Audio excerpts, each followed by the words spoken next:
Hello everyone, welcome back to the channel Insight Law. आज हम discuss करने वाले हैं पॉलिटिकल साइंस 1 की यूनिट 3 को, जो कि 2 मेजर पार्ट्स में डिवाइडेड है। पहला बात करता है पावर, अथॉरिटी एंड लेजिटिमेसी की, और साथ में हम इनके बीच में क्या रिलेशन है वो भी पढ़ेंगे। सेकंड बात करता है लिबर्टी की, जिसमें हम पढ़ेंगे उसका meaning, kinds, liberty and equality क्या होता है, लिबर्टी एंड लॉ क्या है, एंड सेफगार्ड्स ऑफ लिबर्टी। तो चलिए स्टार्ट करते हैं। पहला पावर, अथॉरिटी एंड लेजिटिमेसी में दो क्वेश्चन आए हुए हैं काफ़ी common, like define power and define authority. तो हम पहले पावर की बात करते हैं। पावर जो है वो मैक्स वेबर बोलता है कि power is the ability of an individual और group to achieve their goals by influencing और controlling the actions of others even against resistance. तो देखो, मैक्स वेबर ये कहते हैं कि जो पावर है ना, वो एक एबिलिटी है किसी भी एक इंसान की या पूरे एक समूह की, यानी ग्रुप की, कि वो अपने आप एक गोल अचीव करने के लिए काम करते हैं और उससे ही कंट्रोल होता है। तो वो जो आपका काम है ना, उसको जो आपको कंट्रोल कर रही है, उसको बोलते हैं कि पावर है। ऐसे, ठीक है। In political science power refers to the capacity of the state, institutions और individuals to enforce decisions and command compliance. देखो, पॉलिटिकल साइंस में पावर का मतलब होता है कि स्टेट, अब स्टेट का मतलब जो हमारी कंट्री हो गई उससे मतलब है, कोई इंस्टीट्यूशन या कोई भी एक इंसान जो डिसीजंस करने के लिए कमांड कर रहा है, वो एक पावर है पॉलिटिकल साइंस में। अब हम देखते हैं अथॉरिटी। तो देखो, अथॉरिटी में मैक्स वेबर बोलते हैं कि authority is legitimate power that is accepted by those subject to it where power is exercised according to established norm. वो ये कहते हैं कि अथॉरिटी एक अलग से पावर है जो कि उन, मतलब वो, देखो, आप किसी के ऊपर पावर दिखा रहे हो, ठीक है, तो उसके ऊपर आप अपनी अथॉरिटी भी तो दिखा रहे हो ना। ऐसे समझो, कोई आपका जूनियर है तो आप अथॉरिटी दिखा रहे हो, उसको अपनी पावर भी शो कर रहे हो, तो उस जो शो केस ऑफ पावर होता है ना, दैट इज अथॉरिटी। अथॉरिटी होती है कि जो एक्सेप्ट करी जा रही है कि हाँ यार, हमें इसकी सुननी ही पड़ेगी, इसके पास एक्चुअल में पावर है। अब तुम जूनियर हो तो तुम यही सोचोगे ना अपने टीचर्स की, सीनियर्स की, मम्मी पापा की, कि यार ये हमारी अथॉरिटी है, क्योंकि इनके पास पावर है हमें कंट्रोल करने की, हमें ऑर्डर्स देने की। ओके, अब हम आगे पढ़ते हैं। Weber identifies 3 types of authority. पहला traditional authority, then charismatic authority, then legal rational authority. ठीक है।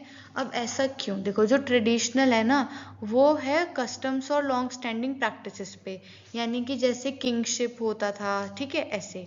और जो कैस्मेटिक है वो है एक्स्ट्रॉर्डनरी पर्सनल क्वालिटीज़ पे, ठीक है, आपकी खुद की क्या क्वालिटीज़, जैसे किसी की लीडरशिप क्वालिटीज़ है तो वो पावर शो कर रहा है। आजकल ट्रेंड में रहता है boss vibes, bossy vibes, boss pitch, kind of ऐसी चीज़ें होती है ना, तो वो आपकी वाइब्स से बनती है, ठीक है, आपकी पर्सनैलिटी से मिलती है अथॉरिटी आपको। ठीक है। लीगल रैशनल का मतलब होता है जो लीगल रूल्स या रेगुलेशंस पे डिपेंडेबल होती है, ठीक है। जैसे कि हमारे पॉलिटिकल सिस्टम है, हमारा पीएम है, प्रेसिडेंट्स हैं, तो उनकी एक लीगल, मतलब उनकी एक अथॉरिटी उनको मिल चुकी है, उनके पास एक पोजीशन है, वो पोजीशन से उनको पावर मिली है, ठीक है। अब हम देखते हैं लेजिटिमेसी। तो लेजिटिमेसी का क्वेश्चन आया हुआ है, what do you understand by legitimacy. Normal सा क्वेश्चन है, सेक्शन ए में आया हुआ है, एक पेज पे लिखना है थोड़ा बहुत, ठीक है। तो इसमें डेविड बिथन बोलते हैं कि legitimacy arises when power is exercised in accordance with established rules and those rules are justified and accepted by society. वो ये बोलता है कि लेजिटिमेसी तब आती है तब जो पावर है ना, पावर को एक्सरसाइज करने के लिए आपने एक रूल सेट कर दिया है, और वो जो रूल्स है ना वो सोसाइटी ने एक्सेप्ट कर लिए हैं, तो इसलिए वो लेजिटिमेसी बन गई है कि ये पावर बार बार अपने आप चलती ही रहेगी। Legitimacy provides the moral and legal foundation for power, ensuring it is recognized as rightful by the public. यही बात है लेजिटिमेसी, बट वो पब्लिक उसको एक्सेप्ट करेगी अगर उस पावर को, तो वो लेजिटिमेसी कहलाएगा। अब हम देखते हैं कि तीनों में रिलेशन क्या है, ठीक है। देखो, power is the raw force और capacity to make decisions and enforce actions. Without legitimacy power can become coercive and oppressive. वो ये कहते हैं कि देखो, पावर तो आपके जैसे हम भी अभी पढ़ रहे थे, तो अब हम पढ़ रहे थे अथॉरिटी, तो हम साथ में पावर भी पढ़ रहे थे, हम लेजिटिमेसी पढ़ रहे थे, तब भी हम पावर पढ़ रहे थे। तो वो ये कहते हैं कि पावर एक ऐसी फोर्स है जो आपको डिसीजंस बनाने में और आपके एक्शंस पे डिपेंड करती है, ठीक है। बट अगर लेजिटिमेसी नहीं होगी, यानी कि अगर लोग आपकी पावर को एक्सेप्ट नहीं करेंगे, तो उस पावर का भी कोई फायदा नहीं ना। Authority is power that is institutionalized and recognized as rightful by law and tradition। वो ये बोलते हैं कि अथॉरिटी एक ऐसी पावर है जिसको लॉ से या ट्रेडिशंस के अकॉर्डिंग एक अधिकार मिल चुका है कि हाँ, इस इंसान को पावर शो करने का राइट है। Legitimacy provides the justification for authority and power, ensuring that it is accepted by the people। ठीक है, देखो इसमें यही है, वो ये बोलते हैं कि अगर आपके पास पावर है, अथॉरिटी है, बट अगर लेजिटिमेसी नहीं है, यानी कि अगर लोग उसको एक्सेप्ट नहीं कर रहे हैं, तो फिर उसका भी कोई फायदा नहीं है। तो सब चीज़ें ही होनी चाहिए। इनकी रिलेशनशिप में की पॉइंट्स क्या है? Power needs legitimacy to be accepted as rightful and effective. Authority is legitimate power. It is power exercised within a recognized and accepted framework. Legitimacy sustains both power and authority by ensuring their acceptance and justification in the society। ठीक है, अब हम liberty पे आते हैं। देखो इसमें question आया हुआ, define liberty, discuss the relation between liberty and equality. ये क्वेश्चन सेक्शन सी में आया हुआ है, दैट मीन्स लॉन्ग क्वेश्चन है, लॉन्ग आंसर लिखना है, ठीक है। The word liberty is derived from Latin word liber, it means free, ठीक है।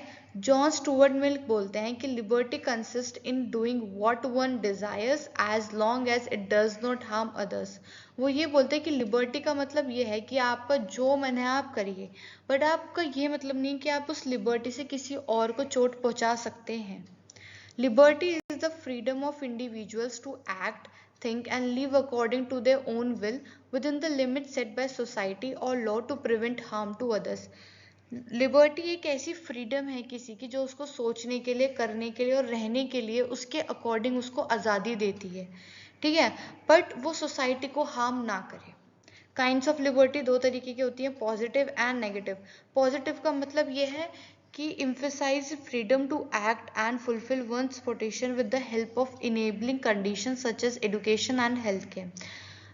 Negative liberty focuses on freedom from interference, particularly from the government and other individuals. वो ये बोलते हैं कि पॉजिटिव में तो ना आपके पास राइट है कि आप जैसे चाहें आप रह सकते हैं, आप जो चाहे कर सकते हैं, ठीक है। जैसे कि आप पढ़ सकते हैं, आपको हेल्दी लाइफ चाहिए, हेल्थ केयर है, हॉस्पिटल्स हैं, ये आपकी पॉजिटिव लिबर्टी होगी।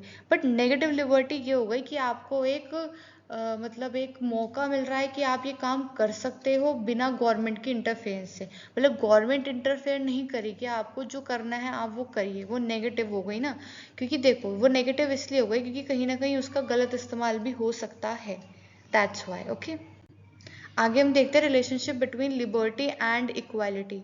देखो लिबर्टी क्या है? Liberty refers to the freedom of individual, ये हम पढ़ चुके हैं।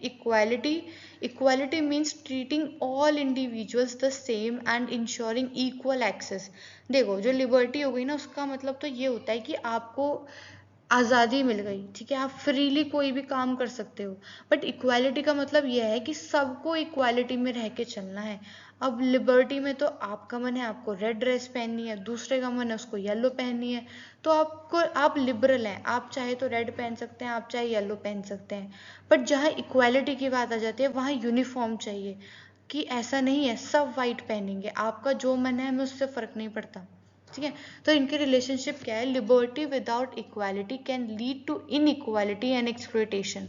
Equality without liberty can lead to excessive state control. ठीक है, देखो अगर लिबर्टी होगी और इक्वालिटी नहीं होगी तो सबको ये लगेगा यार हमारे साथ तो गलत हो रहा है, हमारे साथ गलत हो रहा है। वो ज़्यादा रिच है तो वो अपने आप को शोकेस कर रहा है कि मैं इतने महंगे कपड़े पहन सकता हूँ, ठीक है। और वो अगर इक्वालिटी बिना लिबर्टी के होगी तो सबको ये लगा कि हमें ज़्यादा कंट्रोल करा जा रहा है, हमारे पास कोई इक्वालिटी ही नहीं है, ठीक है। अब फोकस क्या है? देखो liberty focus is on individual freedoms and personal autonomy. Equality focuses on fairness and justice. देखो लिबर्टी ना फोकस करता है आपकी फ्रीडम पे, कि आपको वो आज़ादी दे रहा है कुछ भी करने की, जबकि इक्वालिटी ये चाहता है कि सब सबके साथ एक समान व्यवहार करा जाए, सबको जस्टिस मिलना चाहिए। Liberty ensures personal autonomy while equality ensures that liberty does not lead to domination by the power. वो ये कह रहे हैं कि लिबर्टी होनी चाहिए आपके पर्सनल वेलफेयर के लिए, ठीक है, बट इक्वालिटी का होना ज़रूरी है जिससे कि वहाँ डोमिनेशन ना आ जाए पावर की। उसके बाद इंडियन कॉन्स्टिट्यूशन के पर्सपेक्टिव में क्या है, देखो लिबर्टी हम पढ़ते हैं ना, तो लिबर्टी हम पढ़ते हैं फंडामेंटल राइट्स में आर्टिकल 19 से 21, जो बोलता है आपको freedom of speech, movement and personal liberty, ठीक है, कि आपके पास आज़ादी है कि आप जहाँ चाहें वहाँ घूम सकते हैं, जिससे चाहे बात कर सकते हैं, जो चाहे बोल सकते हैं, ये सब। बट इक्वालिटी क्या हो गया, इक्वालिटी हो गई आर्टिकल 14 एंड 15। आर्टिकल 14 ये कहता है इक्वालिटी बिफोर लॉ। आर्टिकल 14 ये कहता है कि आप कोई भी लॉ बनाने से पहले लोगों की इक्वालिटी का भी ध्यान रखना पड़ेगा। आर्टिकल 15 बोलता है कि कोई डिस्क्रिमिनेशन नहीं होना चाहिए, सबको इक्वली ट्रीट करो। The Indian constitution balances both liberty and equality to ensure social justice and individual freedom. हमारा कॉन्स्टिट्यूशन भी दोनों को साथ लेके चलता है, जिससे कि लोगों की फ्रीडम भी स्पॉइल ना हो और एक डिसिप्लिन भी बना रहे। अब हम देखते हैं लिबर्टी एंड लॉ। तो जॉन लॉक बोलते हैं where there is a law there is no freedom. Liberty is not the absence of law but freedom under the law. John Locke ने तो भाई यही बोल दिया कि जहाँ पे लॉ नहीं है वहाँ पे फ्रीडम आपके पास है ही नहीं, है ना। तो जहाँ लॉ नहीं है वहाँ लिबर्टी भी नहीं है, ठीक है। वो ये बोलते हैं लिबर्टी जो है ना वो लॉ का एब्सेंस नहीं है, but freedom under the law है। आपको लॉ के वजह से आपको फ्रीडम मिल पा रही है। जैसे ना हम आर्टिकल 21 कॉन्स्टिट्यूशन में पढ़ते हैं राइट टू प्रिवेसी, ठीक है। तो आपको वो लॉ ने आपको एक फ्रीडम दी है ना कि आपकी जिंदगी में कोई दखल अंदाजी नहीं कर सकता अगर आप ना चाहो तो, है ना। Law protects liberty by preventing abuse of power and ensuring equal freedom for all. In India article 21 of the constitution guarantees the right to live and personal liberty subject to reasonable restrictions imposed by law, ठीक है। वही मैंने आपको दिया, article 21 के अंदर ही वो आता है राइट टू प्रिवेसी का कॉन्सेप्ट। वो यही बोलते हैं कि जिससे कि लिबर्टी को जो है ना मिसयूज ना करा जाए, इसलिए उसको एक प्रॉपर लॉ में डाल के फॉर्म कर देना चाहिए। अब हम देखते हैं सेफ गार्ड्स ऑफ लिबर्टी क्या है। कॉन्स्टिट्यूशनल राइट्स हैं। देखो कॉन्स्टिट्यूशनल राइट्स इसलिए हैं क्योंकि कॉन्स्टिट्यूशनल राइट दिए गए हैं तो वो लिबर्टी बना के रख रहे हैं। आपको बोलने का अधिकार दे रहे हैं, आपको कहीं भी जाने का अधिकार दे रहे हैं, आपको अपना प्रोफेशन चूज करने का अधिकार दे रहे हैं। रूल ऑफ लॉ, ठीक है। अब इसमें ये भी हो गया कि जो भी है ना वो लॉ को जवाबदेही है एक तरीके से, ठीक है, जिससे कि आपकी पावर्स अब्यूज नहीं हो सकती या किसी और की भी नहीं हो सकती आपको लेके। जुडिशियल रिव्यू, ठीक है। अब इंडिया में जो जुडिशरी है वो भी लिबर्टी को संभाल के रख रही है। अब जैसे जो राइट टू प्रिवेसी था वो जजमेंट्स के थ्रू ही तो आया ना, हमारी कॉन्स्टिट्यूशन के अंदर तो नहीं लिखा ऐसे। उसके बाद लास्ट है सेपरेशन ऑफ पावर्स। तो देखो इससे भी लिबर्टी बन के रख रही है। अब जो लेजिस्लेटिव वाले हैं वो एग्जीक्यूटिव के काम में दखल अंदाजी नहीं कर रहे, जो जुडिशरी वाले हैं वो एग्जीक्यूटिव के काम में दखल अंदाजी नहीं कर रहे। तो ऐसे सबको अपनी अपनी फ्रीडम मिल पा रही है फ्रीली काम करने की और अच्छे से काम करने की, ठीक है। तो आज के लिए इतना ही। Thank you so much for watching.